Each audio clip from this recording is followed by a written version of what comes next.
¿Qué pasaría si te dijera que el asesinato más famoso del siglo XX todavía no tiene una respuesta oficial clara? Un presidente, 3 disparos, un asesino muerto antes de declarar y décadas de misterio que siguen sin resolverse. Hoy te cuento cómo mataron a John F. Kennedy, quién lo hizo y por qué hay tantísima gente que no se cree la versión oficial. Quédate hasta el final porque esto se pone muy turbio. John Fitzgerald Kennedy fue elegido presidente de los Estados Unidos en 1960. Le tocó una situación complicada desde el primer día. La Guerra Fría estaba en su punto más tenso y las relaciones con los soviéticos eran un polvorín. Con el paso de los años, Kennedy se había ganado enemigos en muchos frentes. Pero los motivos de su asesinato los dejamos para el final, porque hay muchas teorías y antes necesitas conocer bien los hechos. Estamos en 1963. Las elecciones son en unos meses y Kennedy viaja a Texas para hacer la típica gira electoral y ganar apoyos en la zona. El 21 de noviembre llega a Fort Worth, duerme allí y al día siguiente desayuna con empresarios. Luego sube al Air Force One para hacer apenas 13 minutos de trayecto hasta Dallas. Al llegar al aeropuerto se monta en una limusina descapotable que debe llevarlo hasta un centro de convenciones a 16 kilómetros de distancia, donde almorzará con más seguidores. El recorrido había sido publicado en la prensa local para que cualquier ciudadano pudiera ver al presidente pasar. En el coche van 6 personas. Delante, el conductor y un agente del servicio secreto. En la segunda fila, el gobernador de Texas y su esposa. Y en la parte trasera, Kennedy junto a Jackie, la primera dama. A los 10 minutos de recorrido, a las 12:30, la comitiva llega a Dealey Plaza. Y entonces suenan 3 disparos. Según el 80% de los testigos, el primero no impacta en nadie. Apenas 3 segundos después llega el segundo disparo, que atraviesa a Kennedy por la espalda y le sale por la garganta. Una herida gravísima, aunque probablemente habría sobrevivido. Esa misma bala también alcanza al gobernador, le entra por el hombro, sale por el pecho, le revienta la muñeca derecha y termina incrustada en el muslo. Esta bala pasará a la historia como la bala mágica, porque provocó 7 heridas en 2 personas cambiando de dirección varias veces. Estudios posteriores determinaron que era físicamente posible, aunque muchos lo siguen poniendo en duda. Kennedy, sacudido por el dolor, se retuerce en el asiento. Jackie le pregunta qué ocurre, y justo en ese momento llega el remate. El tercer disparo, 4 segundos después del segundo, impacta de lleno en la parte trasera del cráneo del presidente. La escena es brutal.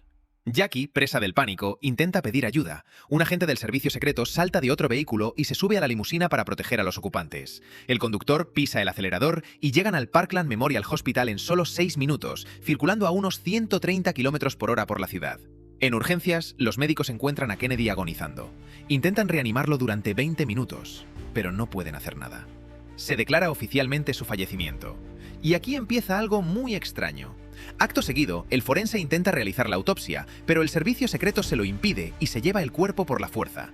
Lo suben al Air Force One y lo trasladan a Bethesda, un hospital militar en Maryland, donde personal de confianza realizará el procedimiento. El problema es que la autopsia fue un desastre. Se extraviaron fragmentos de bala, apenas se tomaron notas ni fotografías, y eso alimentó durante décadas todo tipo de teorías de la conspiración. Presentamos a Lee Harvey Oswald, nacido en Nueva Orleans en 1939. Desde pequeño, los psiquiatras detectaron en él patrones esquizoides y tendencias pasivo-agresivas. Su madre prácticamente pasó de él y le retiraron la custodia, internándolo en un centro para menores. Con 17 años se alista en los Marines. En las pruebas de tiro obtiene la calificación más básica de las 3 existentes, tirador selecto. Durante su etapa en el ejército acumula 3 consejos de guerra, uno por dispararse accidentalmente en el codo con su propia pistola, otro por enfrentarse a un sargento y el último por abrir fuego hacia la selva durante una guardia nocturna en Filipinas sin saber qué había al otro lado. Eso le cuesta un descenso de rango, aunque sigue en el ejército. Con 20 años, Oswald viaja a Moscú y comunica a funcionarios soviéticos que quiere obtener la ciudadanía soviética. Se la deniegan. La noche antes de que expire su visa, intenta suicidarse en la bañera del hotel. Lo internan una semana en psiquiatría. Al salir, va a la embajada de Estados Unidos y pide renunciar a su ciudadanía americana. La KGB, intrigada pero desconfiada, le permite quedarse en el país por razones humanitarias. Lo envían a Minsk, en Bielorrusia, donde le asignan un apartamento, un trabajo en una fábrica y vigilancia a las 24 horas. Allí pasa 3 años, se casa con una mujer local y tienen una hija. Pero acaba cansándose de aquella vida y pide a la embajada norteamericana permiso para regresar. Pese a que se le considera desertor, le dejan volver a Estados Unidos en 1961 con toda su familia. Oswald se instala en Dallas, compra una pistola y un rifle por correo y con ellos intenta asesinar a un general retirado de ideología ultraconservadora y anticomunista. La bala da en el marco de la ventana y solo le hiere levemente. El caso queda sin resolver. Meses después, viaja a Ciudad de México e intenta obtener un visado para Cuba y de ahí volver a la Unión Soviética. La KGB lo rechaza, considerándolo una persona conflictiva. Hay expertos que creen que Oswald en realidad buscaba documentos para escapar tras el asesinato de Kennedy, que ya estaba planeando. De vuelta en Dallas, consigue empleo en un almacén de libros escolares. El FBI, que ya le tenía en el radar por sus visitas a la embajada soviética en México, investiga su entorno y entrevista a su esposa. Cuando Oswald se entera,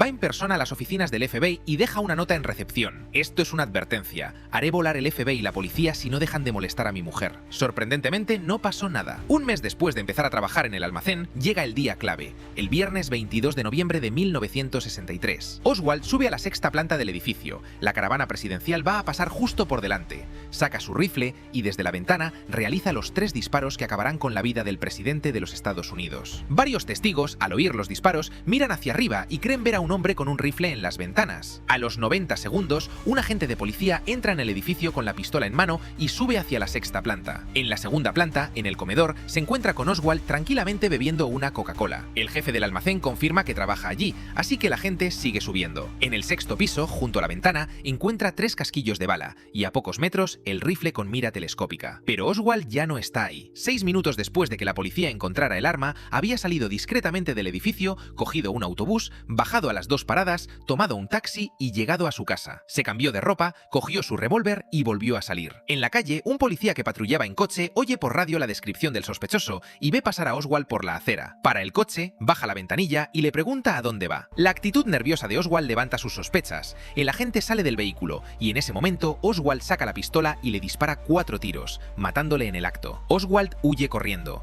entra en un cine sin pagar y sin mirar siquiera qué película echan. El taquillero, extrañado, llama a la policía. 15 minutos después, los agentes entran en la sala, dan la luz y el taquillero señala a Oswald, que está sentado en las filas del fondo. Oswald hace un amago de rendirse, pero cuando el policía se acerca, saca el revólver y dispara. El percutor falla y la bala no sale. Hay un forcejeo y finalmente lo detienen. En comisaría, Oswald no para de repetir que es un chivo expiatorio y que le han detenido solo por haber vivido en la Unión Soviética. Inicialmente solo se le acusa del asesinato del policía, pero con el paso de las horas empieza a acumular también cargos por el asesinato de Kennedy. Le interrogan durante 2 días, sin conseguir demasiado. El domingo, 2 detectives escolan a Oswald hasta el furgón que debe llevarlo a la cárcel municipal. Pero antes de llegar al vehículo, Jack Ruby, dueño de un club nocturno, se cuela entre la multitud, saca un revólver y le dispara a quemarropa en el estómago delante de toda la prensa. Detienen a Ruby. A Oswald lo meten de urgencia en comisaría mientras se desangra en el suelo.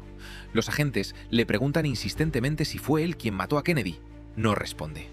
Minutos después, llega la ambulancia y lo llevan, casualidades de la vida, al mismo hospital donde Kennedy había muerto 2 días antes. 2 horas después de llegar a urgencias, Oswald también fallece. ¿Por qué lo mató Ruby?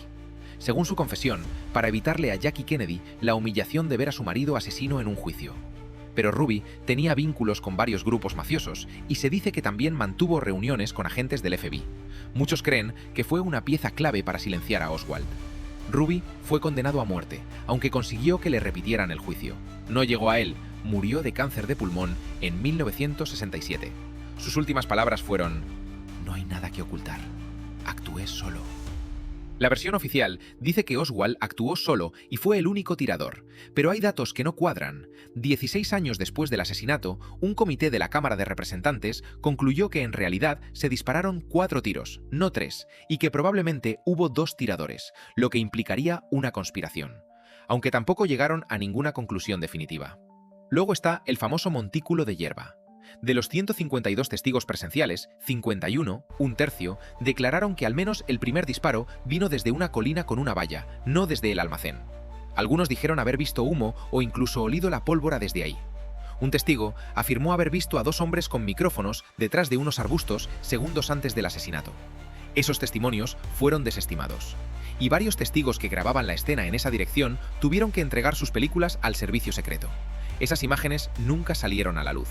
Además, si observas el vídeo del impacto, el movimiento de la cabeza de Kennedy al recibir el disparo es hacia atrás y a la izquierda, lo que físicamente sugiere que el tiro vino desde adelante y a la derecha, justo donde estaba esa colina. La versión oficial lo atribuye a un espasmo neuromuscular. El FBI realizó pruebas con francotiradores profesionales usando el mismo tipo de fusil para ver si era posible realizar 3 disparos certeros en 5,6 segundos apuntando a un blanco en movimiento. Fue imposible. Los pocos que lograron disparar tan rápido no acertaron ni de lejos. El mínimo técnico estimado entre disparo y disparo era de 2,3 segundos. Y recordemos que Oswald, según sus pruebas militares, no era precisamente un tirador de élite. Con el arma también hubo irregularidades. Testigos y policías declararon que el rifle encontrado en el 6º piso era un Mauser de cerrojo.